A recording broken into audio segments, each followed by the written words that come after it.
1000 year ago, 10,000 साल पहले Holocene की शुरुआत होती है, ठीक है। और होलोसिन काल में ही सिविलाइजेशन आया। फिर यानी हम अगर अर्थ की स्टडी करते हैं, अर्थ की स्टडी करने के बाद जब हम होलोसिन में पहुंचते हैं, this is the era of period of civilization. इन सभ्यताओं का तो इतिहास की शुरुआत कहाँ से होती है? जिनसे होती है 10,000 साल पहले से। ज्योग्राफी तो बहुत पुरानी हो गई। जब हम इसकी स्टडी करते हैं होलोसिन की, तो सबसे पहले हम ह्यूमन का इवोल्यूशन देखते हैं। किसका? ह्यूमन का इवोल्यूशन जो है, एक मैप बना रहा हूँ, इस मैप को आप देखिए। ये स्थिति है, ठीक है। ये ऑस्ट्रेलिया हो गया, ठीक है। ये हो गया आपके अफ्रीका हो गया, मानव उत्पत्ति अफ्रीका में। पर जो प्रारंभिक मानव है निग्रेटो है। कौन है? जिसको हम बुद्धिमान मानव बोलते हैं, होमोसेपियंस कहते हैं, ठीक है। इससे पहले बहुत सारे मानव हैं, इन्हीं के नाम है, कहीं निएंडरथाल, कहीं अपिकिसस, कहीं क्रिटेशस, ठीक है।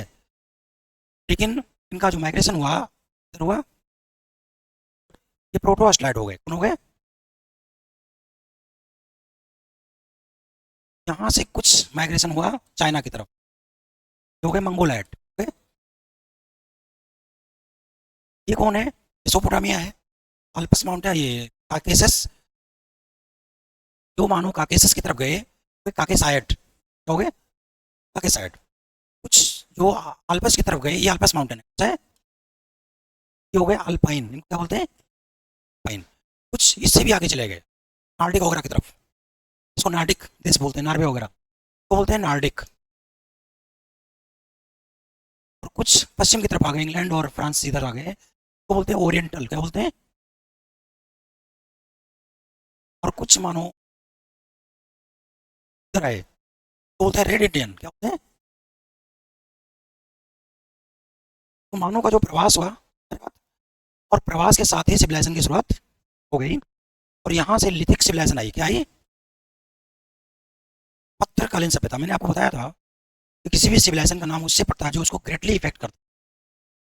पत्थरकालीन सभ्यता। पत्थरकालीन सभ्यता में भी आप पढ़ते हैं, ठीक है। पैलियोलिथिक, मेसोलिथिक और नियोलिथिक, क्या बोलते हैं? पैलियो, मेसो और नियो। कि हम एक लाइन में विशेषता बता दें, तो पैलियोलिथिक बिल्कुल प्राइमेटिव सिविलाइजेशन था, जहाँ पर वो पत्थर को रक्षा करने के लिए यूज करते थे। लगभग न्यूड रहते थे, रक्षा करते थे या शिकार करते थे, ठीक है।